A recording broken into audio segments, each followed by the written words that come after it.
CR 377 is called the State of Texas versus Elijah Regiel walks into this Texas courtroom facing a make-or-break moment. 10 years of deferred probation for assaulting a public servant. But he didn't just slip up once. He vanished for an entire year, dodged his probation officer, failed drug tests, skipped mandatory programs, and even gave false addresses. Now the state is demanding 6 years in prison. The judge gave him a courtesy, allowing him to report by mail from another county, but he threw it away. Will the court show mercy one more time? Or is this the end of the line? Buckle up, because this case is about to unravel fast. Elijah Regiel, is that you? Yes, sir. Present with your attorney, Mr. Adams, and the state's attorney is present. There is a motion to revoke unadjudicated probation here in this case, as you have been on probation since December 18th, 2023 in this court. Deferred or unadjudicated probation. You raise your right hand. Do you solemnly swear or affirm any statements you make during this hearing will be the truth, the whole truth, and nothing but the truth, so help you God? Yes, sir. All right, lower your hand. Thank you. In summary, we can proceed in summary? Yes, sir. In summary, this motion to revoke probation, sir, states that on December 18th, 2023, in this criminal district court of Jefferson County, Texas, you were placed on 10 years deferred or unadjudicated probation for the third degree felony on a public servant. Is that true? Yes, sir. Allegation 2 states you failed to report to the Jefferson County probation by mailing in report online for the months of January, February, March, April, May, June, July, August, September, October, November, December 2024, and January 2025, as required in the court's directive to you in your probation order. Is that true or untrue? Untrue, Your Honor. You did file those reports? Yes, sir. Okay, good luck on that one, because we're going to hear, there's the lady here, and what do you want to say? True to that marijuana officer. I don't care, but I want you got to report or else you're not on probation. Oh, I thought, when I was on probation and I was in at 3300 Old Spanish Trail, I asked my probation officer, Mr. Ryan Wynn, and I told him about the things that Jefferson County wanted me to do. And he said that he reports to Jefferson County every 6 months. So, Yeah, I don't know what that means, but hold on. I'm showing this. Is that your signature? That's your signature, isn't it? Yes? Yes. Okay. This is, you signed, and there's my signature right above you. You signed this. This is the probation order that you were placed on December 19th of 2023. And it states, among other things, that you've signed that you must, among other things, report as directed. And Let's pause here and understand what just happened. The judge isn't just lecturing, he's building a legal record. Elijah signed a probation order in December 2023 with crystal clear conditions. Report as directed, stay drug-free, complete community service, and maintain contact. The court even accommodated him by allowing mail-in reports since he lived in Harris County. A courtesy they didn't have to grant. But here's the kicker. Deferred adjudication probation means no conviction on your record if you complete it successfully. It's a golden ticket for a fresh start. But the flip side, violate it and the judge can adjudicate guilt and sentence you to the full punishment range. Up to 10 years in prison for a third-degree felony. Elijah had every advantage, every accommodation, and according to the probation officer sitting right behind him, he ghosted them completely for over a year. No reports, no payments, no contact. That's not a mistake, that's a choice. did for you as a courtesy because you lived in Harris County? We don't have to do that. Well, I can make you come over here in person, but I don't. That's not really fair, I don't think, unless people just fail to report. But I was accommodating you, but you are under my probation. You're not on somebody else's probation. It's my court order. And it says, you have to report. And we work with you, though, to report by mail, which we haven't. The probation officer is right here behind you. Yes, sir. She would know. And this states you failed to report mailing. Did you mail these in to me? Okay. All right. This was in violation of condition 4 of a special amendment that was filed on January 31st. Hold on. Well, I don't have a copy of it. Do you? From probation? Yeah. No, I had an administrative hearing on January 23rd, which went through his violations. Says there have been multiple attempts to contact him. All have been successful. He does not appear willing to comply with any referrals and has made himself unavailable for this supervision. Were you in supervision in Harris County with a case out of Harris County? Yes. Okay. Well, what we did was we worked it for you so you didn't have to be in person all the time over here as a courtesy, but you ruined that by not following the rules. It says on January 13th of this year, Harris County closed their interest in this case due to you failing to report to their office as directed for the months of November and December of 2024. On January 8th, a field visit was attempted by the Harris County Probation. No contact was made due to the address that you gave was invalid. The address listed on the closure letter from Harris County is a different address than the one you had originally reported to this office. You've never provided an address change to this office. You have been referred to complete community service hours, but you have not even started performing them, according to this dated January 28th of 25. So that's 8 months ago. You failed to report by mail or online each month. There have been no payments made in this case. You were delinquent $1,000 as of January. You failed to report to the Harris County for your drug screen as directed on October 10th of last year. On October 11th, you tested positive for marijuana. You failed to attend the Harris County Cognitive Program, which helps you make better decisions. Multiple attempts have been made to contact you. All have been unsuccessful. You don't appear to be willing to comply with any referrals and have made yourself unavailable for supervision by this office. And then I saw that and I go, well, that's not good at all. So Did you catch that laundry list? This isn't just 1 or 2 slip-ups. This is systematic noncompliance. Failed to report for 12 straight months. Gave an invalid address so they couldn't even do a home visit. Never started his community service hours, not even one. Owes $1,000 with 0 payments made. Tested positive for marijuana after missing a drug screen entirely. And perhaps most telling, he failed to attend the Thinking for a Change cognitive program designed to help offenders make better decisions.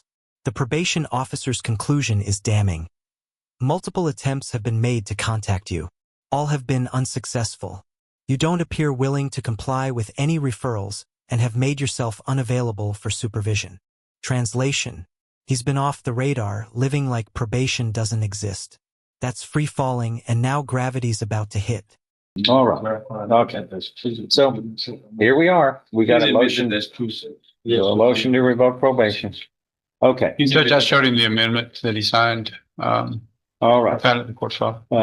Number 1 states you failed to report to the Harris County Probation Office for the months of November and December of 2024 in violation of your probation order. Is that true or untrue? Yes, sir. That's true. True. Stand by. No. 2, you failed to report to the Jefferson County Probation Office by mail on all those dates. Is that true? Yes. That we talked about? And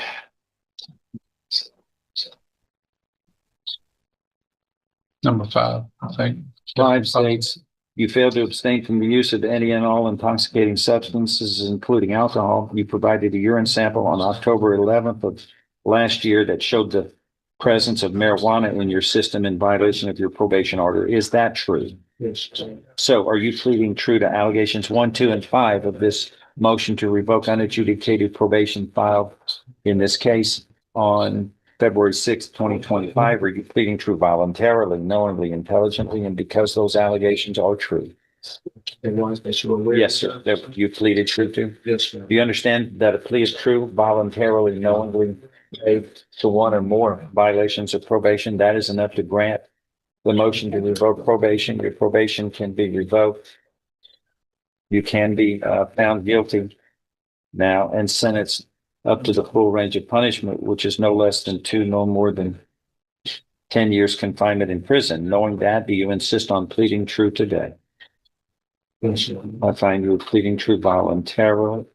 You understand and appreciate the consequences of pleading true. There is an agreement that's been reached. Whatever sentence shall not exceed a cap of 6 years in prison. If I follow this agreement, I intend to do this. Follow this. You have no right of appeal. Do you understand? Yes. You signed this document, States Exhibit 1, understand it, discuss it with your attorney, or the contents all true and correct? States Exhibit 1 tendered into evidence without No. objection admitted. Among other things, this states that you are giving up all rights of appeal if I follow this agreement. I am going to follow this agreement. Now, you have pleaded truth to allegations, again, 1, 2, and 5, and of this motion to revoke probation. And I'm going to follow the agreement, but let me hear from the lawyers, beginning with Mr. Adams on behalf of the defense. All right. Mr. Gill, you accepted responsibility, right? Yes, sir. And you're Yes, sir.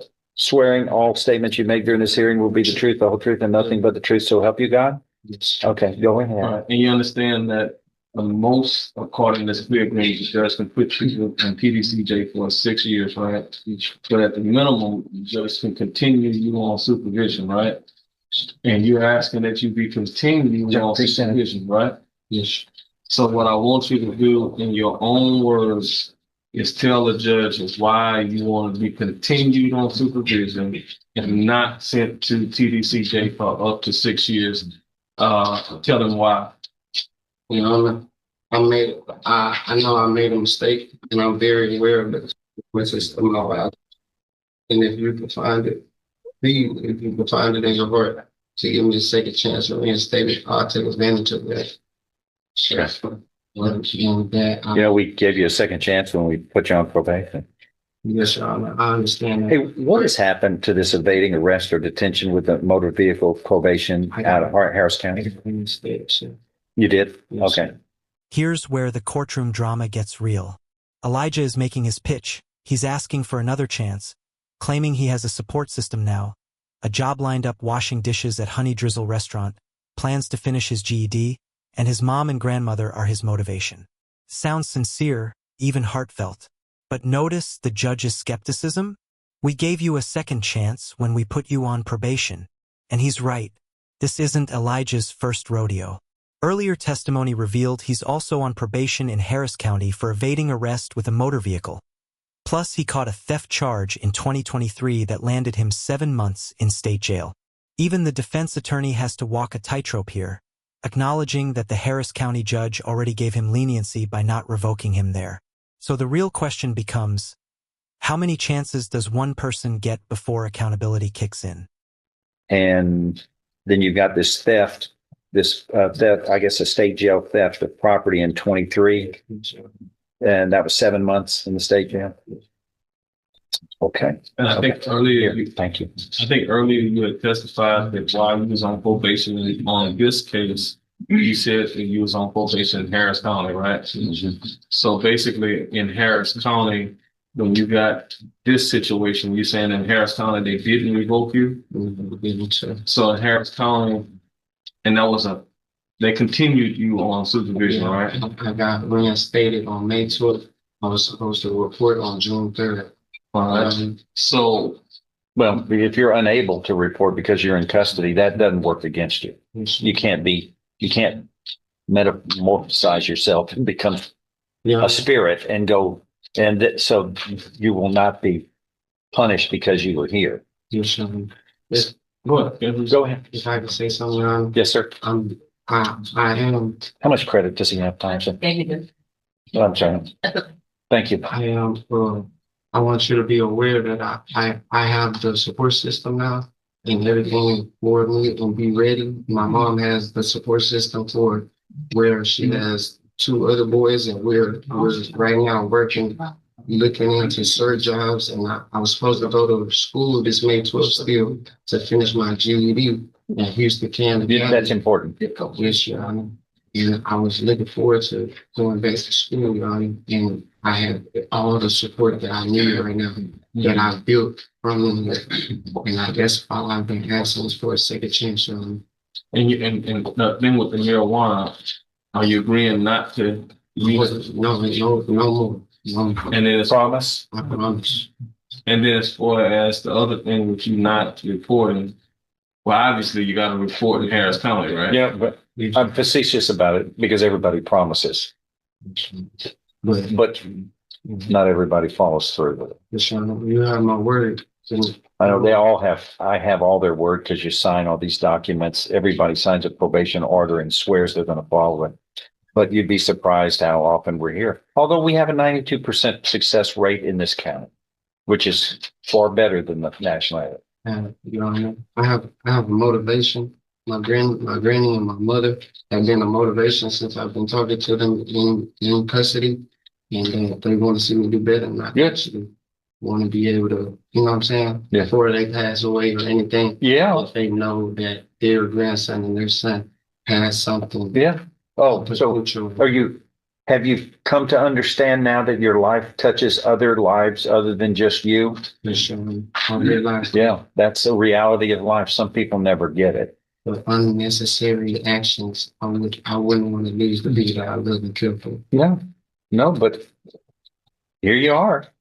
You were on probation. We went through all that formality and then we're not reporting. We can't find you. We lost you. Using drugs. Your Honor, Did you tell your family where you're buying your drugs from or where you're getting your drugs from? Did you tell them? There are some things you won't be forthright with your family, are there? no, Your Honor, I learned since being in custody that the first step of just being able to be the max potential is not to lie to myself. And that's what I've been trying to do. Okay. So the bottom line is, But you did make a promise that you didn't keep here on probation when you swore you would do this. And okay. so the bottom line is you're given a second shot or a third shot, I should say.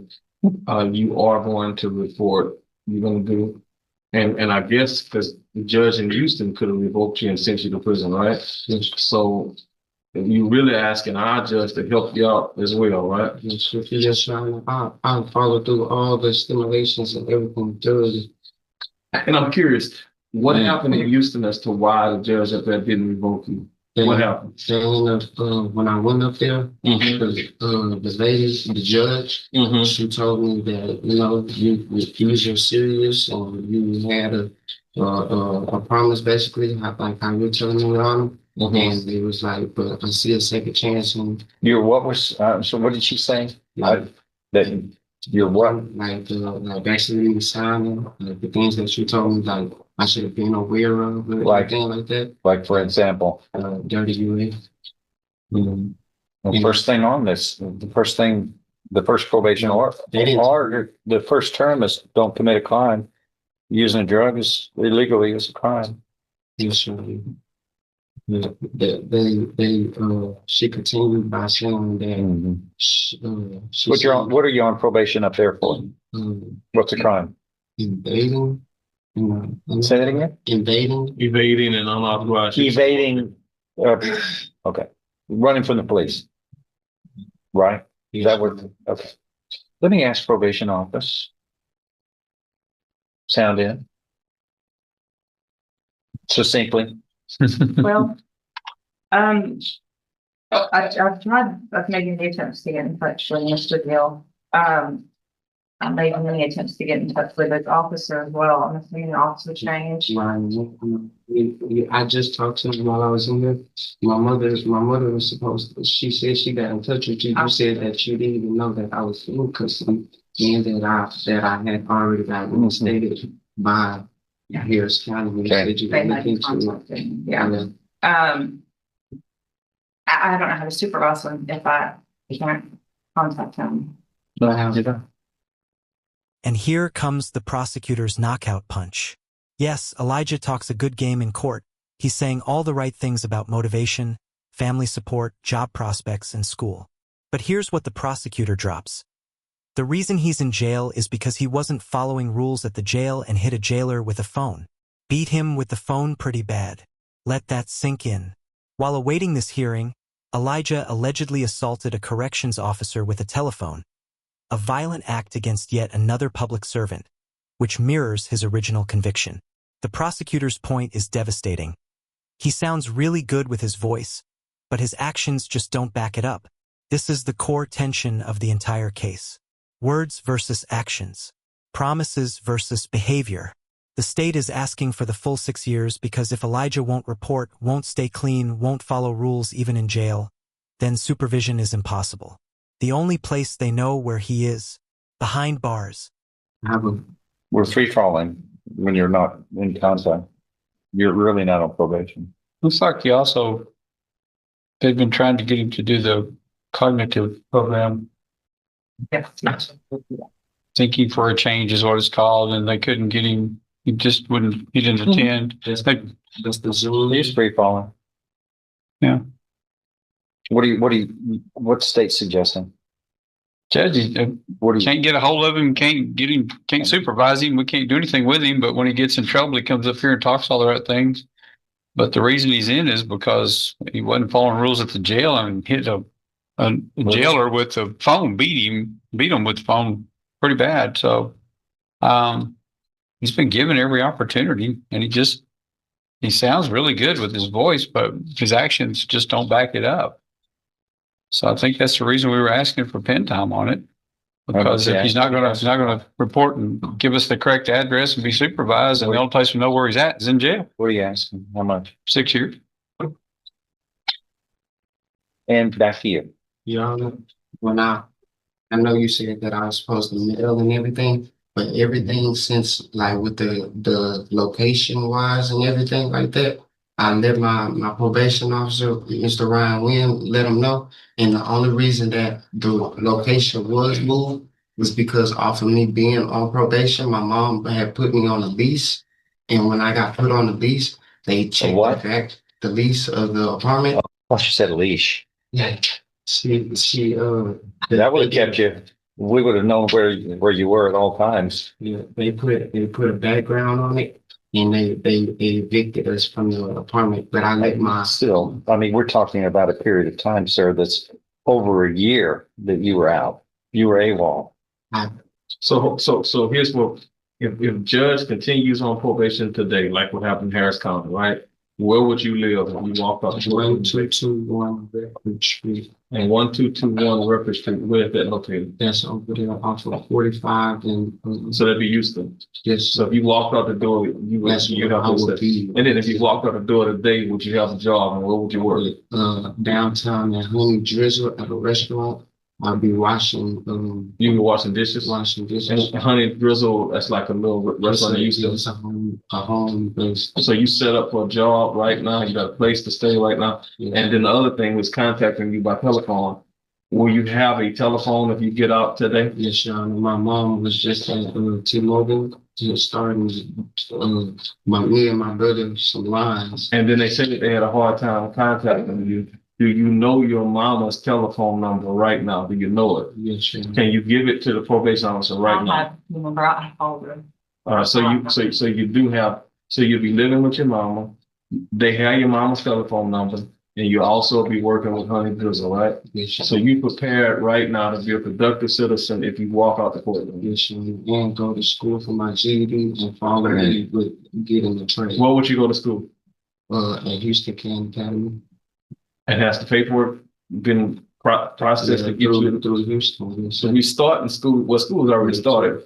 Yeah, they told me that I was supposed to start school in 12. Hey, go ahead. So based upon all of those things, that's why you asked them if you be continuing on supervision. Yes. Anything else you want to say, and that's it. All I can say is, all it has is do good. Where you, who are you getting your drugs from? On this marijuana? Who was that? You're looking around. Who is it? You're not gonna tell, are you? I would, but it just be around. Like, Where? Who'd you get it from? Who'd you get it from? That you tested positive for? No, probably. Who'd you get it from? Around the person. Mm-hmm. Yes, sir. Around. Yeah, I'm just curious. But to this day, you're not gonna give that information out. I don't know the person. Yeah, you do. You know where you did it. know where I You just don't go drugs or us and check in, and you know where you're getting it from. In fact, I think we know. This exchange is quietly significant. The judge presses Elijah multiple times. Who sold you the marijuana? Where did you get it? And Elijah deflects every single time. I don't know the person, he claims. But the judge isn't buying it. Yeah, you do. You know where you get it. You just don't go to drugs and check in. Notice the judge's final line. In fact, I think we know. That's not a throwaway comment. It suggests law enforcement may already have intelligence about Elijah's drug connections, possibly tied to broader investigations. But more importantly, it shows Elijah still isn't being fully honest with the court. Even in this critical moment when transparency could help him, that reluctance to come clean, it doesn't inspire confidence that he'll suddenly start following rules on the outside. All right, anything else? If not, I'm going to find as follows that the defendant has pleaded true voluntarily, knowingly, intelligently to allegations 1, 2, and 5 of this motion to revoke unadjudicated probation. And that is enough to grant this motion by ponderance of the evidence or greater. It is granted. Your deferred or unadjudicated probation is hereby revoked. Earlier in this case, you pleaded guilty voluntarily. You were mentally competent to do so. You understand and appreciate the consequences of pleading guilty. There was sufficient evidence supporting his guilty plea from State's Exhibit 1 admitted here to find you guilty beyond a reasonable doubt. I now find you guilty beyond a reasonable doubt of this third-degree felony of assault on a public servant. I am following this agreement. You are hereby sentenced to confinement in the institutional division of the Texas Department of Criminal Justice to serve a term of 3 years. And you will be given credit for all time you have served in accordance with this. Do you understand what has happened today, sir? Yes. Okay, that is. And there it is. The gavel falls. 3 years in the Texas Department of Criminal Justice. The judge followed the plea agreement, but let's break down what just happened. Elijah's deferred probation, that golden opportunity to avoid a conviction, is now revoked. He's been adjudicated guilty of third-degree felony assault on a public servant. Instead of the maximum 6 years the state requested, he gets 3 years with credit for time served. Some might see this as mercy. Others might see it as inevitable consequence. The judge gave him every accommodation, every chance to comply from a distance, and Elijah chose free fall over responsibility. Now here's the bigger question for all of us.